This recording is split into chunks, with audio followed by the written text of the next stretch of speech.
Oh,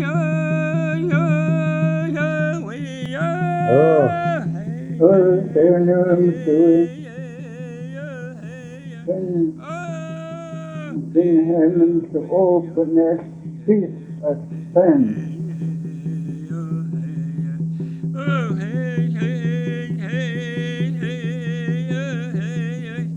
O to us down empty to this forty to be behold who is to us mayors and shattered who is down. O the and go to quick system. To us system Atatice.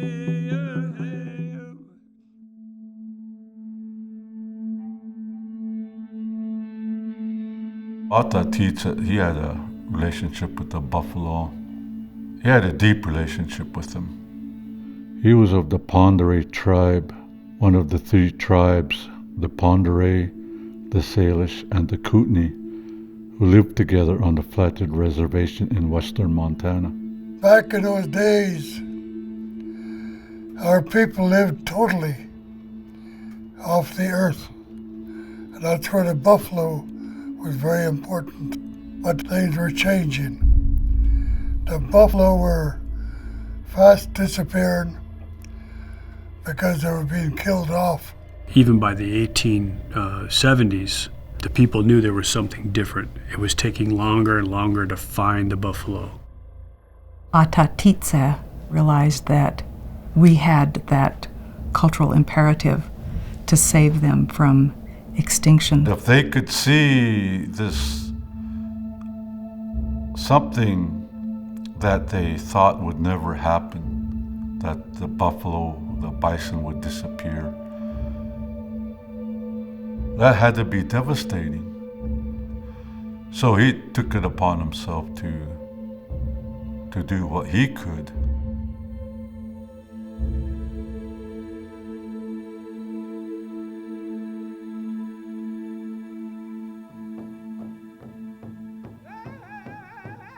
This is a story about an ancient history that, at the same time, is alive right now.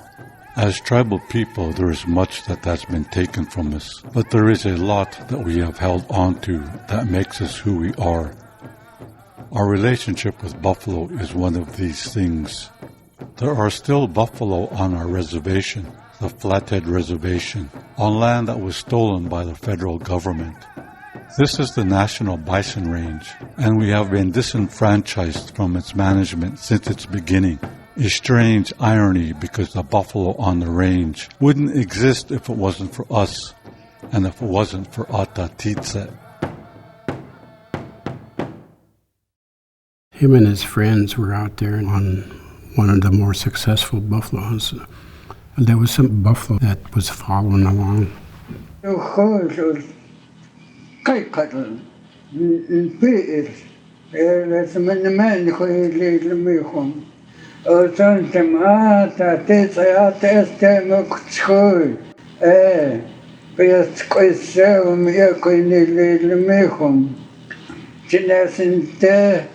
كنا وخاتلو ذو كاس خويستم يا قاي ذو تقاس تولي مكسكتي وقلت سوي بوتو شيء ويا قلت سو تا ما خاتلو كاس خوي كاس كاس ممسوتي يا تخلالي وكاس كاس بتستواخي وكاس كاس تيختني وكاس كاس خاتلمي Хотя ухат, на кайфуистем, кайстули, бен кайшатлем цур, татачен кайфуй, татмил кайклем же кайстихтен.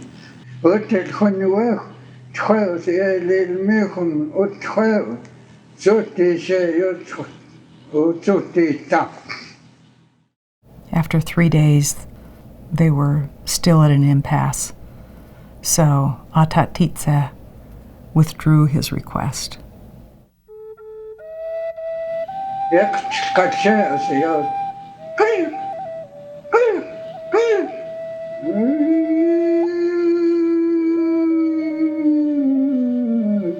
وتقس يقول يتشتم حيثهم ستس قلزين لو كاستامس لو تقول شنت نتقصو تنبو نتقصو جايهون وبستقين مسيا يقول والناس يتسخطين فهمتوا تخيط كنت تخيط تخم سوى الناس يقول الثقافة يوصلنا شو تسمو قد الشارو تخيط سيتسكوت ويقاي نسي وثقافة أتاتيس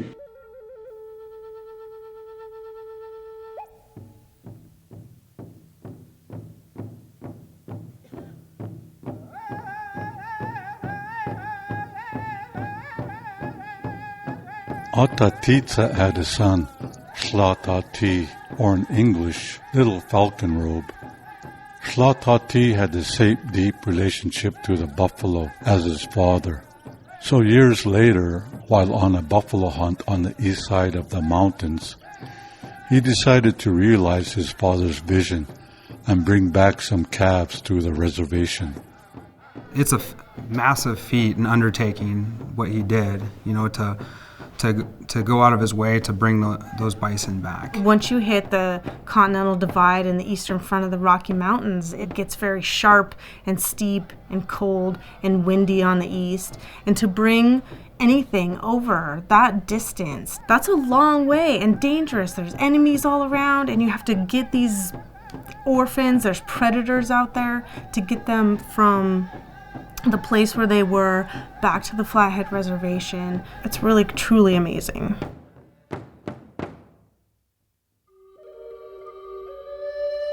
Every living being, everything in the world had a spiritual presence, a spiritual significance. We didn't just hunt to hunt or take a life to take a life. It was a sacrifice that animal was choosing.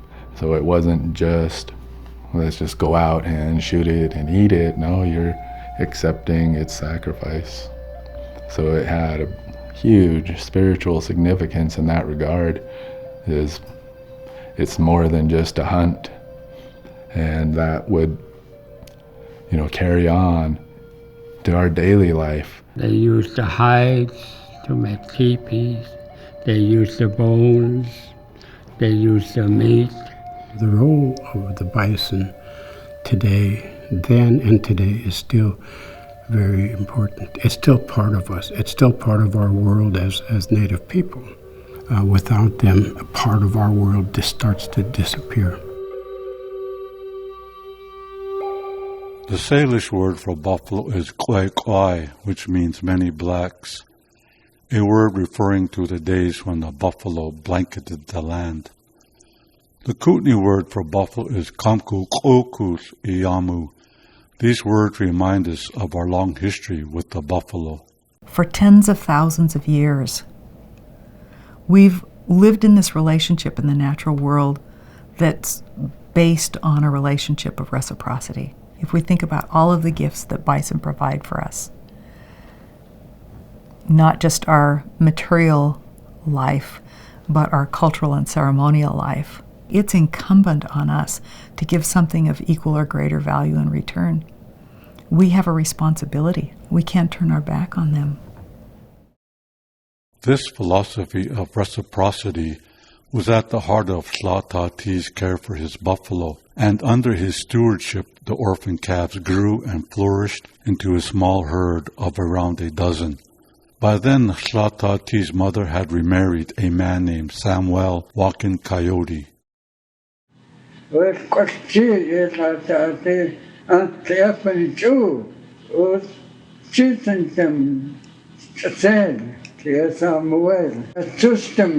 Charlie was system Michelle Papalo. Was cheating. Was something cooking ice, them shank quite. Or the whole name. And so he sold the herd to the Allard and Pablo without the consent of the actual owner, the little fella.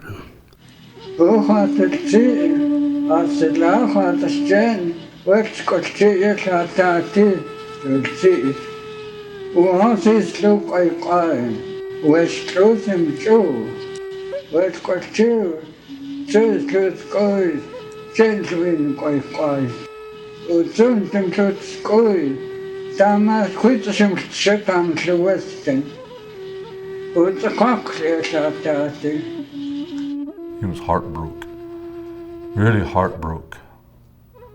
And in a cruel twist, not only did Atatice have his bison taken from him, but in many stories that unfolded outside their oral history, he went uncredited for saving them. Since Samuel Walking Coyote was Atatice's stepfather, and he was the one who sold the buffalo to Pablo and Allard, he somehow became known as the person who brought the buffalo to the reservation.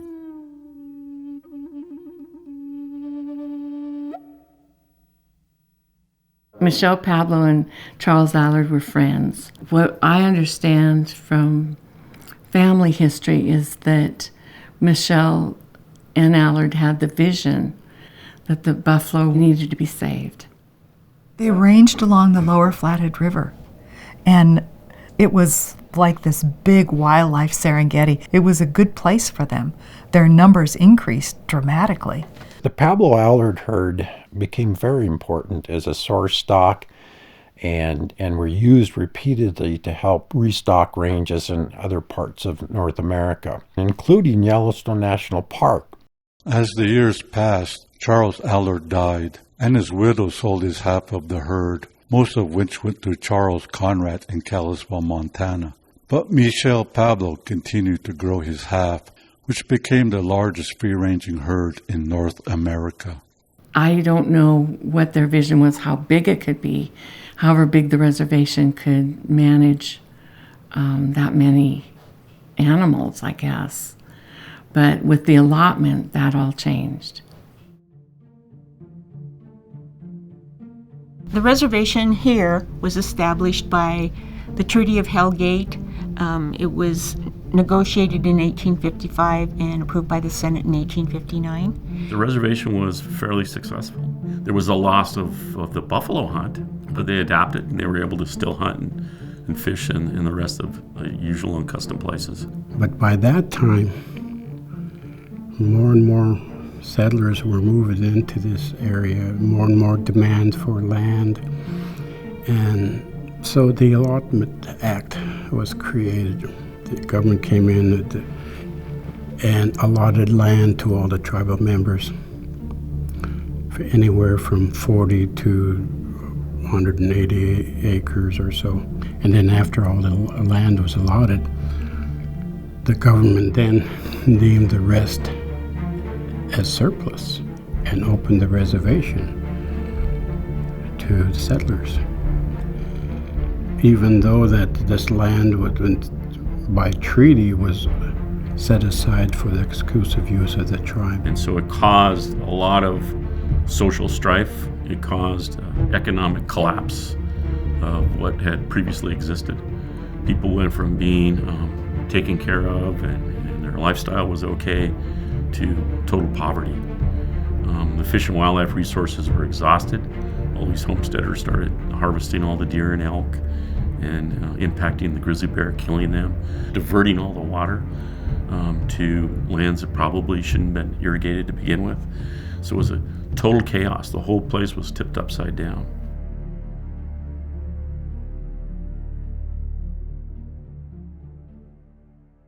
Up until allotment, there were no fences on the reservation, and Pablo's herd was free-ranging. But after allotment, the Bureau of Indian Affairs knew that fences would start popping up, and there would be no room for free-roaming bison anymore. So they informed Pablo that he needed to sell his herd. He was crushed. His vision of that herd and of it expanding was all ended. He loved those buffalo more than anything. After a major roundup that lasted years, the reservation's herd was gone. Pablo had sold all of his buffalo to the Canadian government after the United States refused to buy them. At the turn of the century, there were people that were calling for the restoration of bison. So they formed a group called the American Bison Society. They contracted with a guy named Morton Elrod, who was the University of Montana wildlife professor, to determine where the best place would be for a national bison range. He loved the Flathead Reservation, so he spent a lot of time on the Flathead Reservation before it was open to homesteading, and thought it was a virtual paradise. When he saw an opportunity to, I think, bring buffalo back to the Flathead Reservation, he was a little biased because he knew there were buffalo there. He saw that in his career, the Allard Pablo herds. It was basically his recommendation to bring it to the Flathead Reservation. It was a natural place to have a preserve. It was where many of the bison roamed before they were rounded up. And it was just taken by congressional act. It was a taking. It was just like the homestead. Whether you liked it or not, they were going to do it. And you had to find a way to deal with it. For its original herd, the National Bison Range received 36 buffalo from the Conrad Ranch, the very same animals or their descendants that came from the Pablo Allard herd. These buffalo were joined with 4 others from elsewhere. Initially, our people were happy that they were returning. The notion of bringing him back and bringing him back to the reservation was seen as very positive until they put a fence around it. An old-timer told me of the time he knew of the first refuge manager that came to this area. And his first job was to build a fence around the bison range. But he said it was common knowledge the fence was as much to keep the Indians out as it was to keep the buffalo in. The Indians knew. You don't go on the other side of that fence anymore. That's no longer Indian country. The Salish word for the National Bison Range is insohuench, which in English means fenced in place. And once it was fenced in, we were prohibited from working at the bison range.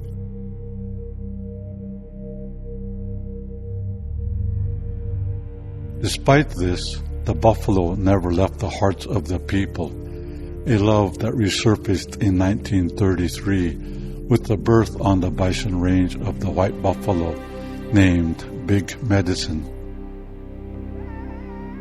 Big Medicine was a white buffalo, the rarest of the rare, and incredibly precious. We did make a special trip to see the Big Medicine. You could feel the power, You could feel the power to a lot of us when we go see him, My grandfather was a medicine man.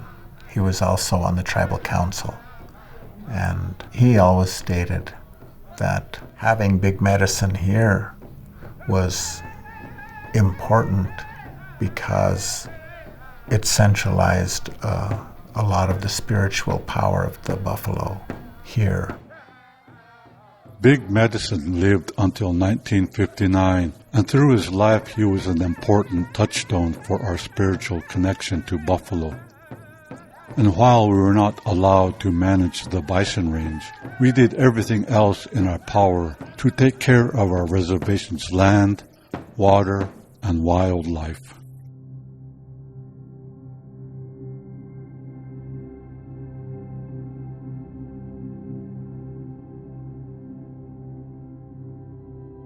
On this project site, what we're trying to do is twofold. We're trying to restore habitat, then we're also trying to deal with irrigation runoff. So these wetlands that you see down below us, we have actually constructed over the past 10 years to help clean up that water.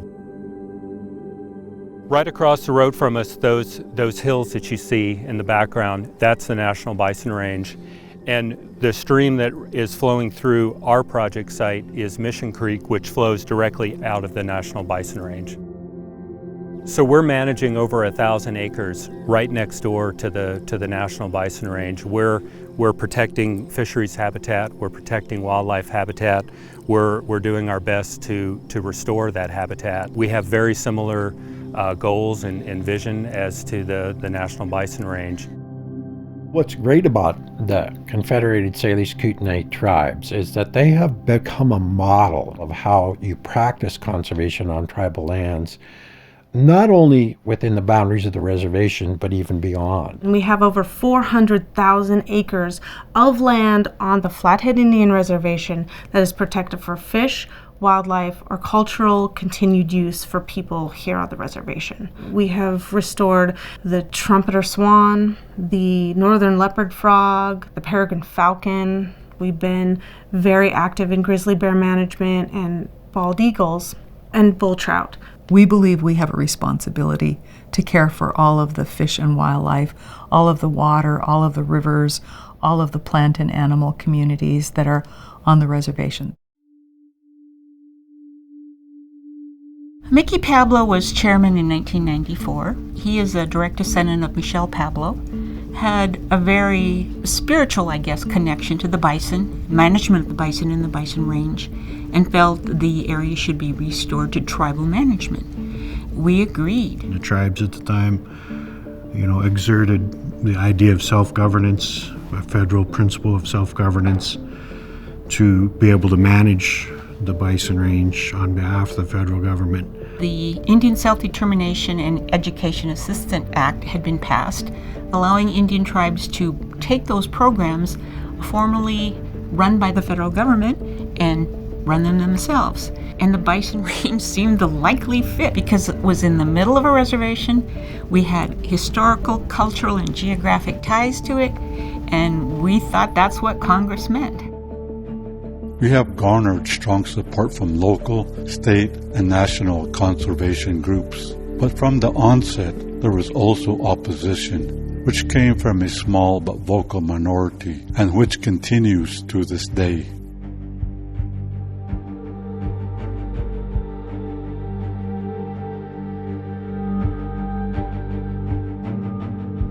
This valley is a mixture of people. You've got a lot of good people here, but you still have a few people that really resent the Indian people, and their voices are really loud. We have dealt with that kind of opposition, oddly enough, for as long as this reservation's been in existence. I don't know what the underlying reason really is. I try to think, what's the point? Control, I guess, but I really feel like a lot of it comes down to racism. I was raised in central Montana, and I can tell you there was a great deal of misunderstanding in the white world about tribes and about tribal cultures and the interests they had in natural resources. A great deal of misunderstanding, and there were a lot of prejudices and perceptions that were propagated and still persist to today. And I think it's time for us to break that chain. The Wildlife Conservation Society wrote a letter in support of transfer of bison management to the tribe for a lot of reasons, because we know they're capable of managing wildlife. They've demonstrated it over and over again. And we felt like this is a chance for the white world, American Bison Society, which didn't do it that way, to sort of come back to saying, okay, but I think we now need to get them involved.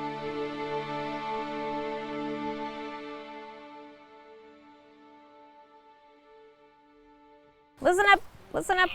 So, my name is Stephanie Gillen, and I am a wildlife biologist for the tribe. I'm here today to talk about bison because of their importance to us as tribal people. It's important that we continue to teach our future generations so the importance of bison to our culture is not lost. Native people have had a relationship with the buffalo for thousands and thousands of years. And they were very prosperous, both the native people and the buffalo. It wasn't under their watch that buffalo became extinct, nearly extinct. Native people owe their existence on this planet here in our area because of buffalo. And so they have a sincere and deep respect. They want to give back. It's not about locking anybody out. It's not about allowing certain people in there. It's about sharing, it's about understanding. It's about keeping that part of the history, that part of the culture, that part of the spiritual world that we believe in, keeping it for the next generation. If you really look at the story of Little Falcon Robe and you look at what the Bison Range is today, the same mission of what he had is being honored essentially, and except one of the major pieces is that we don't have the tribes don't have the role there that we should. And so to be able to continue that history and move forward with that management would be very powerful for the tribes, and it would be a great way to continue our story and to make sure that we're able to continue caring for the landscape and continue caring for the animals in the way that our elders teach us. So what better caretakers of keeping buffalo on the landscape in perpetuity than the native people that were here and watched them evolve and assisted with their existence. I would say, let us show you what we can do.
Hey